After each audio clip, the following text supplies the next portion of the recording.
Hi, my name is Gil Robertson, president of the African American Film Critics Association. Today, we're thrilled to be talking to creative Daniel Lawrence, responsible for the hit 100% Rotten Tomatoes Tubi series, Borders.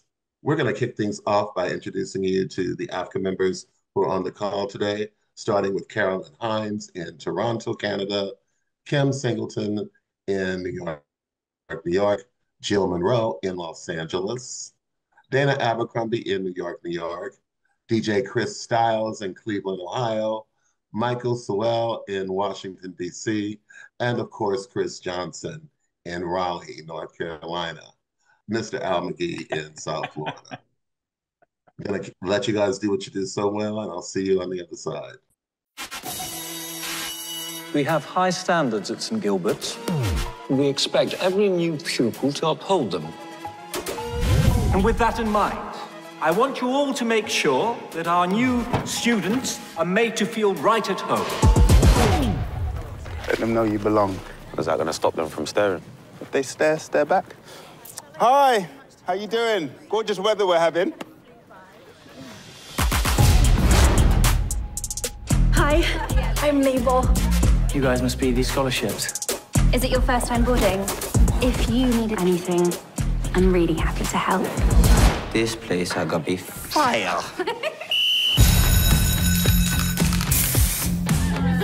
Hi, I'm Leah. I thought I was the only one. Only one of what? This place is mad extra. We are the Diversity and Inclusion Team. We plan to capture your Black excellence at all times. There's always drama around the corner in places like these. Have you not watched Get Out? We're not even here. Crack on.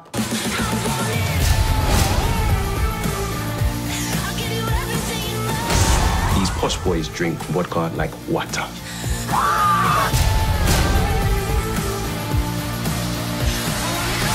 You should be proud of yourself, you know. Rose from the concrete. Don't be who they expect you to be. It's giving. It's really giving. Giving what? Just giving.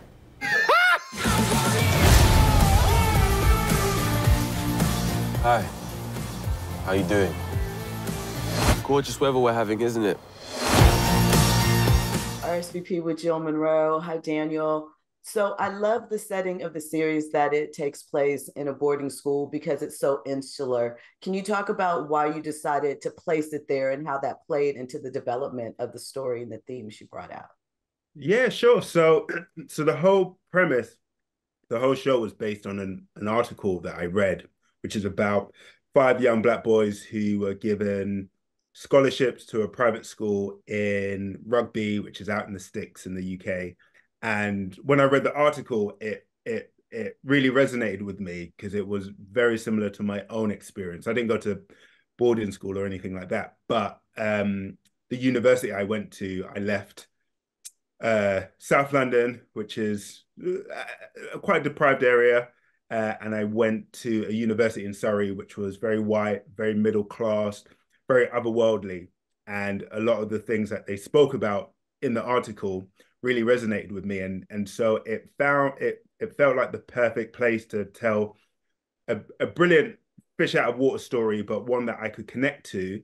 But then in the development of the show, I found I was able to explore types of structural and institutional racism that doesn't only take place in schools, but just takes place across society in general. And so it found like it was a perfect foundation for me to build upon and to kind of look at, even though it's in this institution, it's across all institutions and all businesses and so on and so forth.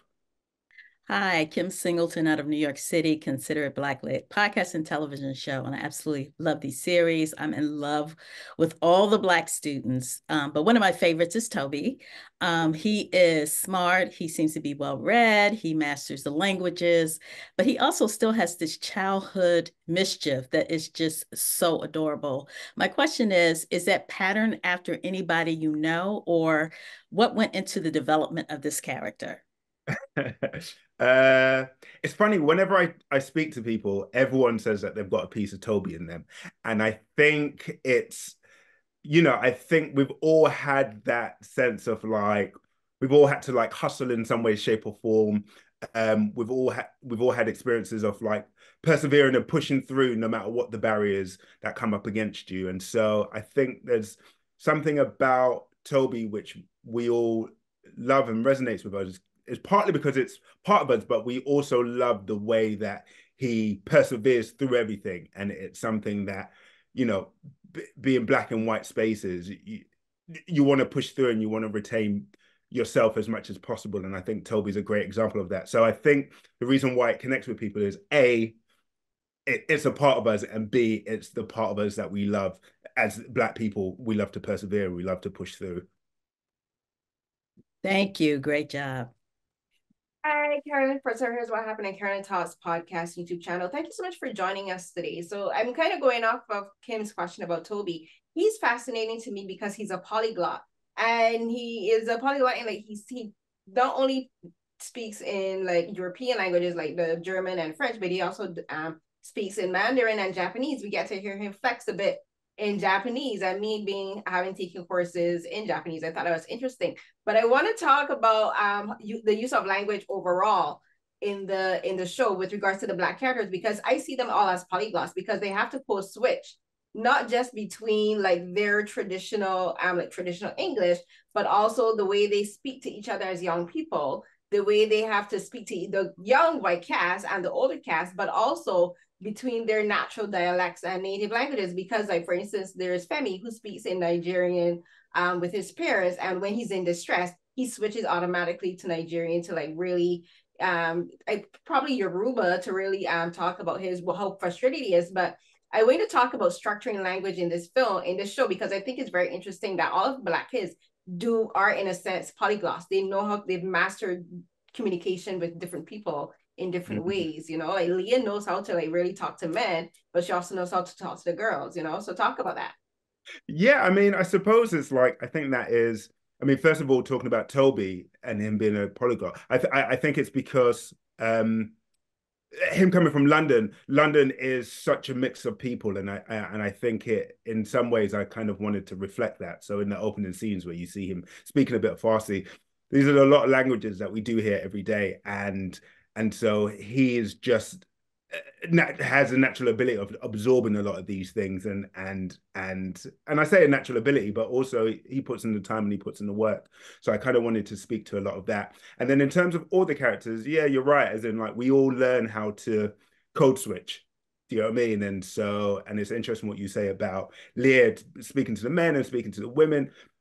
We code switch to survive in different spaces, and I think that's what people really love about the show, and what people warm to the show is watching these characters enter this space, and it is about survival. And how do you survive? It is to code switch, and when you do code switch, there's a slight shadow that kind of comes with that, because you also have to question how much you want to code switch, and do you want to code switch, and how much of yourself will be jeopardized if you code switch. And it's a thing of survival. I know I've had my own personal experiences. I've code switched. I know that I have. My accent is not that of South London. I think me going to a predominantly white university, coming back to where I live, people were like, wow, Daniel, you sound different. And I think it was just something which I transitioned to just to survive in those spaces. And it's benefited me to a great deal. But at the same time, it also begs the question of like, why did I have to in the first place? So I think a lot of these things are things that I wanted to inject into the show, which is so important because it's something that we all have to do. Yeah, for sure. There's a particular word, like the name of the group, the Rascals. I'm going to just say Rascals because if you're from the Caribbean, you know the way they pronounce it is actually a curse word. So I thought that was interesting, but thank you so much. Thank you. How you doing, Daniel? I'm Al McGee with YETicket.com. Man, I saw 3 episodes. I'm very excited about it. And it reminded me, at first I thought it was going to remind me of other shows I've seen, but no, this is very original. First of all, the title Borders, what does that exactly mean? And man, your characters, the students, are very good. But also, they use the term, or the white students use the term for the black students, scholarship kids and things like that. And that reminded me when I was in graduate school, a few labels that they labeled me. So how'd you come up with that idea? And again, Borders, what does that really mean? So the title, I kind of wanted to I actually have to give a shout out to my wife, because my wife actually came up with the title. But it was, I think it just, when she pitched it to me, I was putting together the document and I had a working title and we were going to submit it, and it was like, I got to come up with a title, and she just said Borders. And I loved it because it does everything. It's not only the fact that they are literally in a boarding school and they are borders, but also it is breaking down borders and how divided they are with this other world. So I think it worked in so many levels. And in terms of, sorry, your second question was your second question? Being called scholarship kids and things like that. Yeah, so I suppose it comes down to, it's just a slight like microaggression, and it's just it's a way of people using power and authority, and that's what they do. And you know, some of them say it in a very derogatory way, some of them just say it in a light, polite, fun way, but we all know, we've all been in those places where people will say things to you to really mark you out. What's funny is one of the characters calls Jaheim Brixton all the time, and that was from a very personal experience where someone was shouting Brixton at me, and it's because they just assumed, you know, Brixton was a predominantly black area at the time, and so it was just something that they used to kind of like, it was a power play, and it was a microaggression. And I think this is what happens in a lot of these institutions. People will kind of like pick on little things about you in order to make you feel different. But I think by the end of the series, I think in some ways they even wear it with pride, which is lovely. Yeah, I caught on to that because when I was in the graduate school, you know, we have affirmative action here in the United States, and a lot of the white students will refer to black students as you got here because of affirmative action and things like that. And that's what the term scholarship reminded me of. And you really hit it on the nail. I want to thank you very much. And thanks for answering my questions. Thank you. Thank you. Hi, Chris Dowles from Cleveland, Ohio, WOVU 95.9 FM. Watched the whole series. It's a great series. One character that stood out to me was Jaheim, because I see a lot of kids that's like that now, battling between where you're coming from and having that knowledge and that smartness to be in a prestigious school. Tell me about the development of that character, because we see that character everywhere. No matter where you go in the world, it is that type of student or that type of kid. When we talk about African-American kids, that's like that, battling between the streets and battling between getting this education and being on the right path. I mean, I suppose it's weird to say it. It's lovely that it resonates with everyone, because he is such a challenging character and so on and so forth. But it's lovely to hear, because I think because every country in the world, you know, the African diaspora, like wherever we are in the world, I think we all experience that type of otherness, a type of poverty, and it speaks to Jaheim, but like all the characters in some way, shape, or forms, it's when you are up against certain struggles, we all deal with it in different ways, and we do have a lot of Jaheims, because sometimes you do rebel against it. And when I say rebel against it, it sounds like such a negative word. It's not so much that, it's just that you're pushing out or you're lashing out because the world is treating you in a certain way. And I think that's why Jaheim resonates so much with people, because we've all had to do it. I think the thing about Jaheim is that he goes to extreme lengths, but a lot of his actions are justified. And when I say justified, I don't necessarily mean that they're fair or if they're right or wrong, but within him and his background and where he's come from, it was a survival technique. And I think this is, apologies because I'm waffling quite a lot, but I'm hoping that you'll find something what I'm trying to say. But I think it's the fact that Jaheim is all of us in some way, shape, or form, is that whenever we kind of step into white spaces, is that sometimes you're desperate to keep parts of yourself, but at the same time, you do have to. It's a struggle to conform because are you going to be losing a bit of yourself? And Jaheim is just that side of us who doesn't want to, and that we see the consequences of that. But that doesn't mean that he's right or wrong, because then we see characters like Femi who do try to conform, but with that brings its own problems as well. So what's interesting about Jaheim is that the way he sits within all those 5 characters, they all enter that space in a different way, but Jaheim is the most recognizable one because, like you say, I think he's just recognizable across the world. I think. I hope that answered you. That was a bit waffly, so I do apologize, but I'm hoping you got something out of that. Yeah, you got you. Appreciate you. Thank you. Great series. Yeah, thank you. Hello, Dana Abercrombie, the Coalition. Again, I'm fascinated by Jaheim as well, and this is a question kind of based on Jaheim. I was wondering, when creating this character, there is that incident with the bathroom, the before the incident and the after. When writing and developing this, did you want to construct a different Jaheim as opposed to what we saw right before that incident and after, in terms of that can change someone immensely?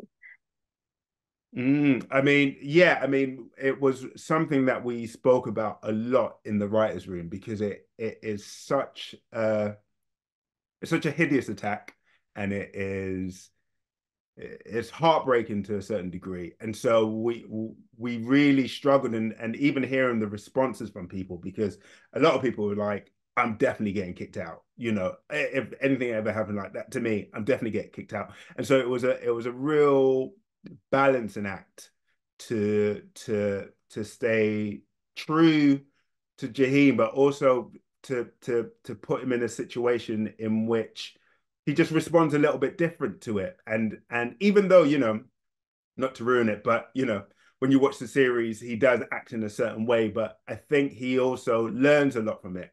And you got to remember that he's 16 at the same time as well. So even though he's not learning as quickly as you wish that he would, he is. And I think it was, to answer your question, it was a tricky, delicate thing to construct, but I feel we got there in the end. And I think it was a true representation of the Jaheim, how the Jaheim that I wanted should respond to a situation like that. Michael Sowell from Washington, D.C. I just recently graduated college, and I didn't have the privilege going to HBCU. I'm seeing a lot of people that look like me. Coming to here in the States, can you talk about how this show can actually display aspect of Black students going to a predominantly white institution and operating that, and also having the camaraderie of friendship when we see one of us and have actually go through the hard times that we go through every day on college campuses?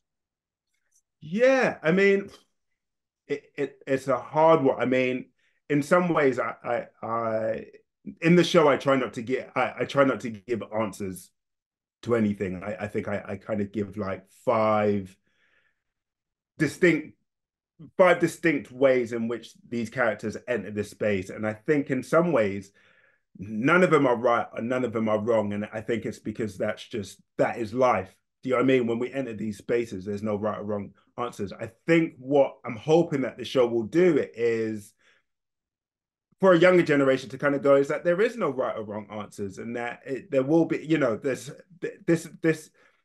show itself is very, very hopeful towards the end, and they do find a home, but it's a home that is tricky. But I feel like that is life in general, and not to speak of your experience, but I can imagine an African-American experience is that America is your home, but it's a tricky home to be in, because being, for example, a Black man walking down the street and a police officer with a gun, like every day your life is at risk. So even though it's your home, there's struggles that come with it. And I think it's the same with these 5 characters. They find a home and they find a place, but it's not smooth sailing.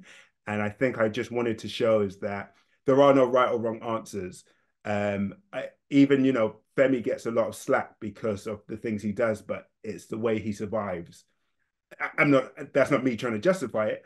I'm just saying that's how he survives. But it's the same with Jaheim. That's how Jaheim survives. And so I think I kind of wanted that for a younger audience to kind of see, is that we all enter this space differently. And at the end of the day, it's down to you and how you can survive in those spaces. And it does come at a cost. I know it from a personal experience, as in like probably why I see a therapist now. But like when I walked into those white spaces, and now when where I'm in my life now, there's a lot of things where I wish I was a bit more Jaheim in certain situations. But then I also know friends who were in that same space as I was that wish that they were less Jaheim. So I hope it just shows the people is that there's no right or wrong answers, but I also hope that these 5 characters, you can see them pushing and they persevere. And even though a system which is bigger and greater than them and older than them, they still push through and they still persevere. And in that sense, I think it's a really hopeful story, because I feel like that's what we as Black people have to do on a daily basis. Hi, my name is Nancy Green with Film Critique. Oh. Hi, and you mentioned Brixton. And that kind of goes into my question. I wanted to know if you could talk a little bit about some of your experiences that inspired the series.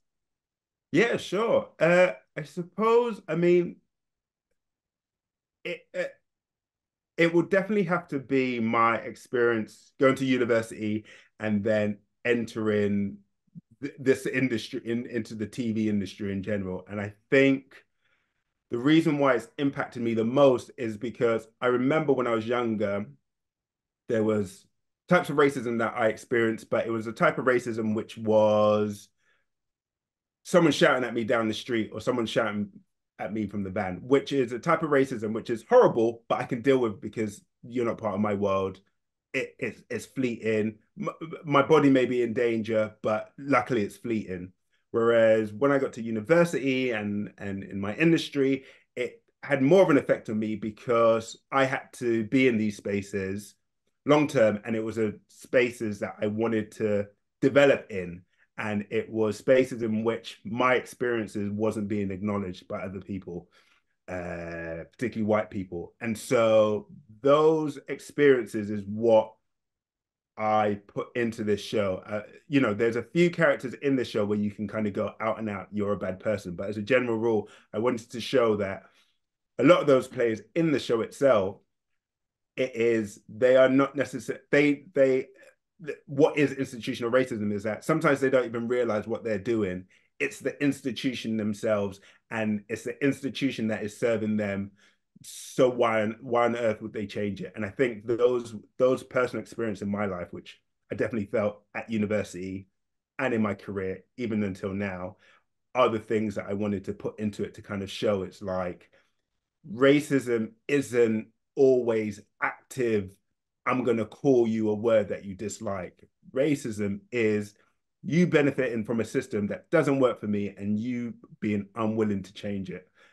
So those are the things I wanted to inject into the show. And I think that's what people are really connecting with, because I think especially a lot of non-Black people that I'm speaking to, they're getting a glimpse into our world in which, like I said, it's not just people, you know, you can quite easily go, Rupert is the bad guy, but there's a lot of other bad players in that show, which you wouldn't necessarily think was a bad player, but they very much are. And it's because of the institution that they are in. I hope that answers your question. It does. Thank you so much. Thank you. Hi, Jill Monroe again. I want to ask you about one of the side characters and the thought around it, Abby, and sort of being the Black girl that has come from somewhat privilege and is in this world, but is still Black, and what the borders those characters bring out in her. Talk a little bit about, if you could, developing that character and why that experience going that way was important to show as well. Yeah, I suppose it was, again, I think I wanted different experiences, and for Abby in particular, I think it was because, and I've heard this from quite a few biracial people, is in terms of when you're in a certain space or you grow up in a certain space, your blackness is never a thing, or it's never challenged, or you sometimes don't even it, it is a thing, but you almost try and suppress it or push it to one side. Um, and again, it's a survival thing. And I think I really wanted Abby to, I really wanted a character whose blackness was just challenged. And I think doing it through someone like Abby, in which she has been in a space in which her friends probably have, there's a joke in it where her friends have been calling her Meghan Markle for ages, where she could just quite happily just push it off to one side. But in actuality, when these black characters step into this space, it's the first time where she actually has to acknowledge her own blackness. And maybe these comments and these jokes were actually playing a part and were chipping apart. And the fact is that she was the only one there before, so maybe she felt she had to be quiet, whereas now there's someone else, and maybe I can actually say something. Maybe I don't appreciate these. Maybe I shouldn't shy away. So I think Abby was just another character in which I wanted to kind of explore how she operates in these spaces.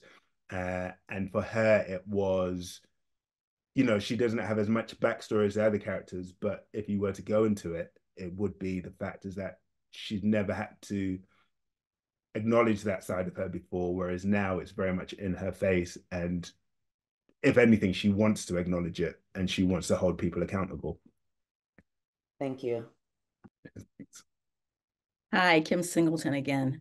My grandmother always used to tell me, be careful how you move, because we pay, as people of color, we pay for our mistakes. In other words, don't go around doing what your white counterparts do, because you will get punished and they may not. And I think this series highlights this because Rupert, in my opinion, did much worse things than the Black students have done, but he was never punished. Talk about the importance of highlighting that in this series. Yeah, I mean, so in Britain, race and class are so much more intertwined, and when you are a part of the elite, you are not treated in the same way as everybody else, and I really wanted to put that on screen, is that you are not held accountable and you are not responsible, and we kind of see that across the board. Again, when I talk about all institutions, it's the same with our prime ministers. Like currently, we're still having the debate that our last prime minister, probably 4 prime ministers ago, we've had many, Boris Johnson, whilst we were all in lockdown, he was out having a party and people are out and defending him. And again, it's about accountability, as in like, it's one rule for everyone else and another rule for us. And I think that is something that is very much in British institutions. So I wanted to kind of show that, in which money is everything and money is power. And yeah, I just really wanted to inject that into the show. And I think it is something that is very, very true of institutions. I think as a general rule, public schools, when you think of your Etons and stuff like that, they are taught that they are better than everyone else, that they are exempt from most rules like everyone else, and they're taught the act of shamelessness. So they do tend to just wander around society, be freely acting in ways that no one else does. So I just really wanted to inject that in there. So it was a bit of satire for like Britain as a whole. Great, thank you for shining a light on that. No worries. Hey Daniel, how are you? Chris Johnson, Carib Vision Network.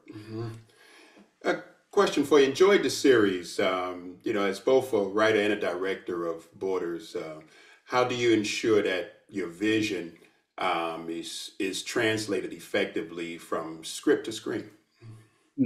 Well, Bishop, I'm not the director, just a creator. I have to give props to Tosha Hilton. She was my director, and she was incredible. But to answer your question, getting it from script to screen, it was a challenge, because I didn't know over here in the UK, we've not had a show like this. I think you guys, I love the fact that you guys have said that it feels original and fresh because, you know, you've had shows like Dear White People or, you know, the current Fresh Prince that is the remake of Fresh Prince that kind of delve into these things. Whereas over here in Britain, we've not really had a show like this before. So it was very much a leap of faith, really, to see how it would play out. And I think there was just like a lot of discussions and conversations with my director. I mean, step one was making sure that I had an all-black writers' room. And the reason I wanted that is because a lot of the stuff that takes place in the script, it's hard to always intellectualize oppression. Do you know what I mean? Sometimes it's just a feeling, it's just in your gut. And I really wanted a safe space where we were just like, you know, when you're in a space and this happens and no one quite knows how to phrase it, but we all know because we have a collective experience. So that was step one, and I kind of injected that into the script. And then the same with my director. She was a wonderful Black woman, but again, it was me and her having conversations and her telling me her reference points and how we mix these big moments of comedy and these big moments of drama. And not only do we mix these two things, but also a social commentary, which is very dark at times, but is also very, very funny. So it was a challenge, but to answer your question, lots of conversations, lots of discussions, lots of reference points, lots of discussing what our favorite films and TV programs was, how we wanted it to look.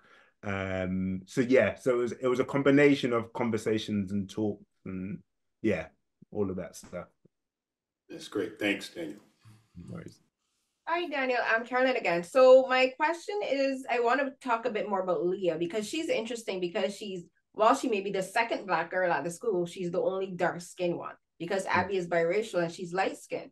So there is a certain privilege that comes with that Abby herself holds. Whereas Leah, she's on scholarship, she's a boarder, she's dark-skinned, she's also very outspoken and very critical and very like, you know, the first thing that we see her wearing, each other's shirt say basically talking about the gal them like not being shut up, like not being suppressed. So talk about her because as a dark-skinned, outspoken Black girl, she stands alone. The boys have each other to support, you know, they have each other to like back them up. But she's a girl, she doesn't have anyone who literally looks like her in that space.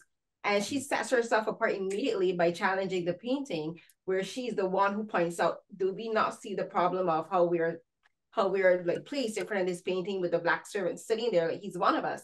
So talk about her and about how this character, even in a show like this, is still set apart from everyone else.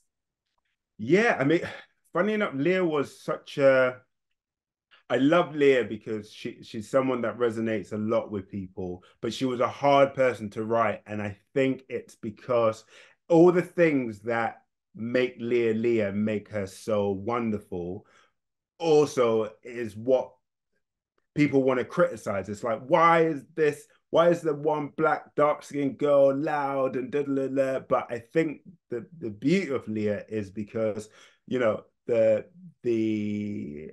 me anyway, for Caribbean culture, it's like it's a very matriarchal society. So when Leah is outspoken, it's like I just felt like that was true. Do you know what I mean? So even though you could say that she was an angry Black girl, I was like, but there's a truth in that. Do you know what I mean? And it was about not shying away from the fact that there is a trope, but acknowledging the fact is that this is true to the culture, but I'm also going to make sure that she's a fully rounded character and that she is flawed in which, you know, she is outspoken and she is the person that stands up and wants to start the ACS and you know, she's so gung-ho when she has to like fight to get onto this scholarship thing because it was, you know, as Toby says, you know, it's not our fault that underprivileged Black boys are in at the moment, which is so true. It's like everyone's always talking about Black boys and she has to kind of be the warrior and kind of push through. But at the same time, I wanted to make sure that she was 3D and that she was flawed and that, you know, that she is just a teenage girl like everyone else. So whereas she is talking about paintings and stuff like that, when a cute boy walks by, it's very easy to kind of switch because you're a teenage girl with hormones and all. And so I wanted to kind of show that flawed side to her. But as you can see, as the series goes on, I won't ruin it, but you know, she always holds that flame within her.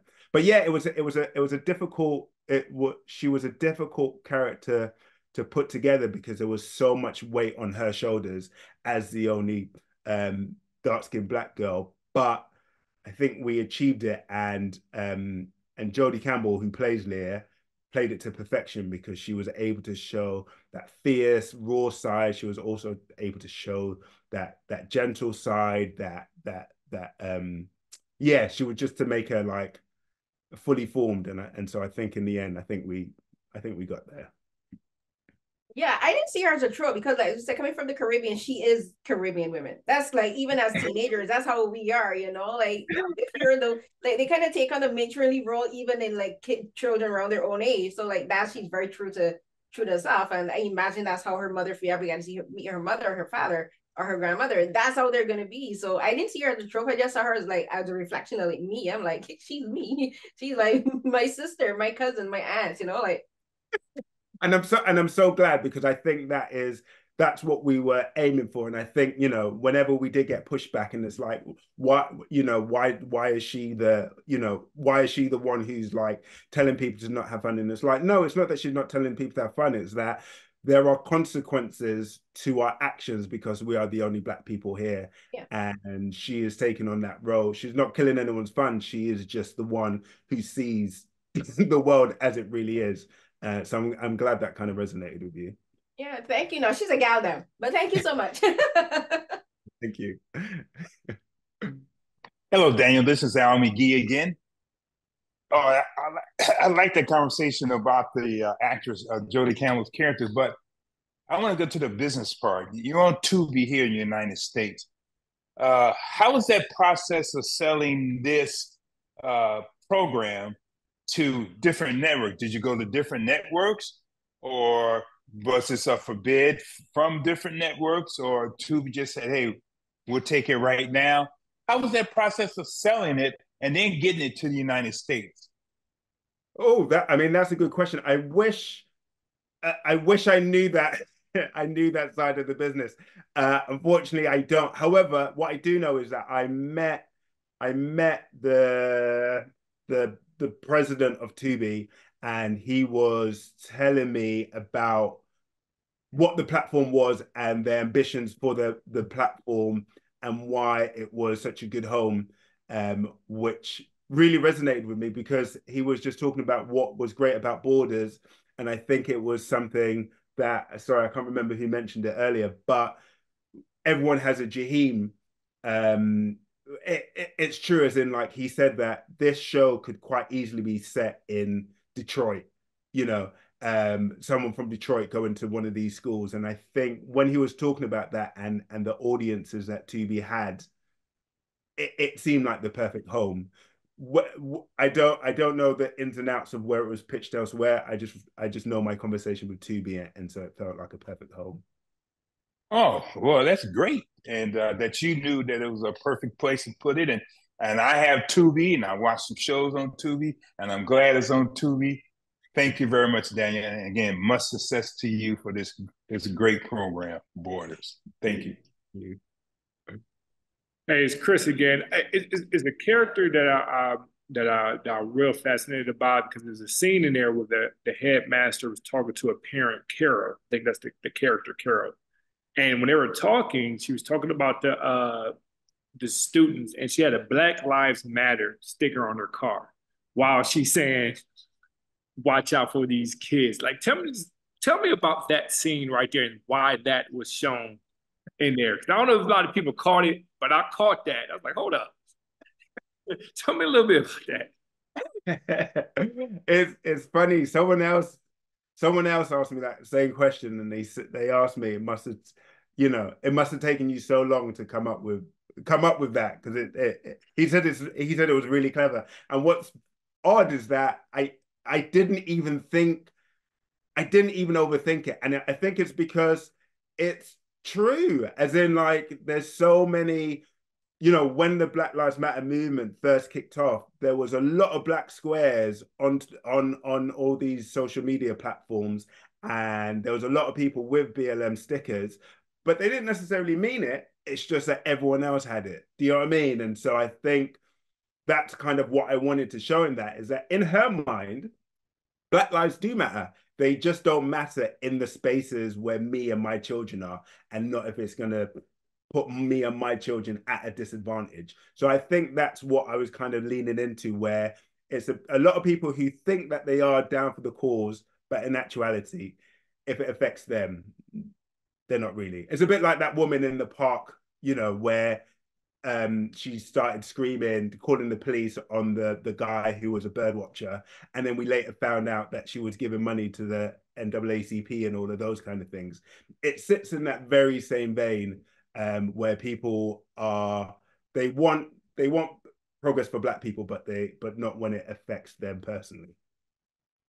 I thought it was clever and genius that she done that, and it brought a new twist to the show. So I appreciate that. Cheers, thank you. Sorry, Dana again. My question is about writing, the process of writing specifically for teenagers, knowing as an adult how to get out of situations, but having to put yourself in that mindset where they don't know how to navigate. That's the first of time that they're kind of experiencing that. So can you talk about that process of writing for teens as an adult? Oh, that's a good question. I suppose it's like I've lived it, and I think all my writers have. So in that sense, but I do know what you mean, as in like, it feels like every year, like teenagers change and they're into something new. So I think a lot of it was research. I interviewed quite a lot of young people as well, who were in boarding school. We also took the scripts to a school as well. Our producer, luckily, had teenage girls like 15 and 16, which was like the perfect age. And so we took the scripts into the school to kind of talk to them about their experience and how they felt about the script itself, and what was real and what was relevant. So that definitely helped as well. The cast themselves were much younger as well. Surprisingly, they're really young. And in a lot of teenage shows, they're always like mid to like late 30s. But these kids were really, really young. And they were great because they fed a lot into the dialogue as well. So we were quite flexible and loose with the dialogue, providing that they were hitting dramatic and comic beats. I was quite open for them to change in the dialogue, so it always felt quite real. But yeah. In one of your earlier statements, you were talking about how we have different shows here, like Bel-Air and whatnot, that address these issues.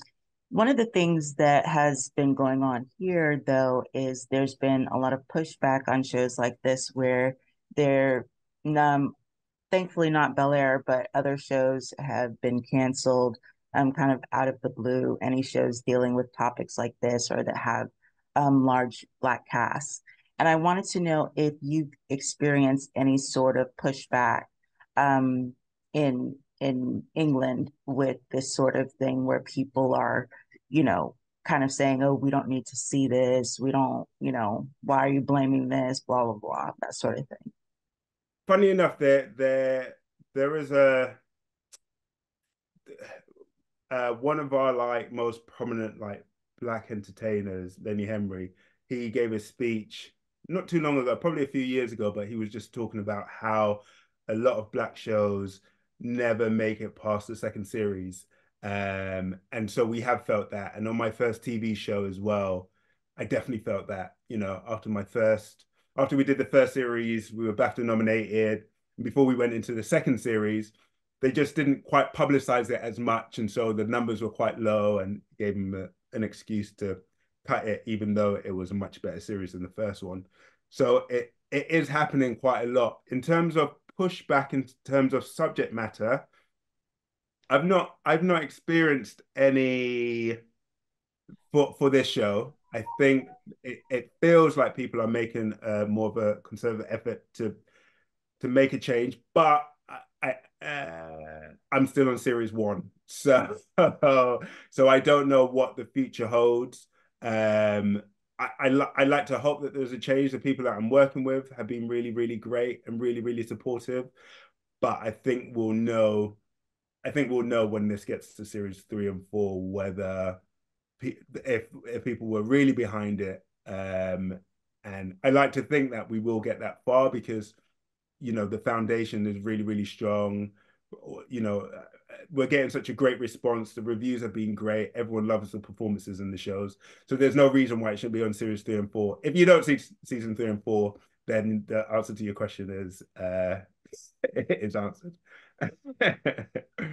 Okay. All right. Thank you so much. That was a great answer. And the show is very interesting. So definitely good luck. Good luck with it. You. And it's 100% on Rotten Tomatoes. Congratulations, Daniel. It's a wonderful, wonderful show, and you can certainly count on us to support it throughout its run. We thank you for your time today, and on behalf of the world's largest group of Black film and TV critics, we thank you for watching this edition of After Roundtables. Have a great day. Thank you. Absolutely.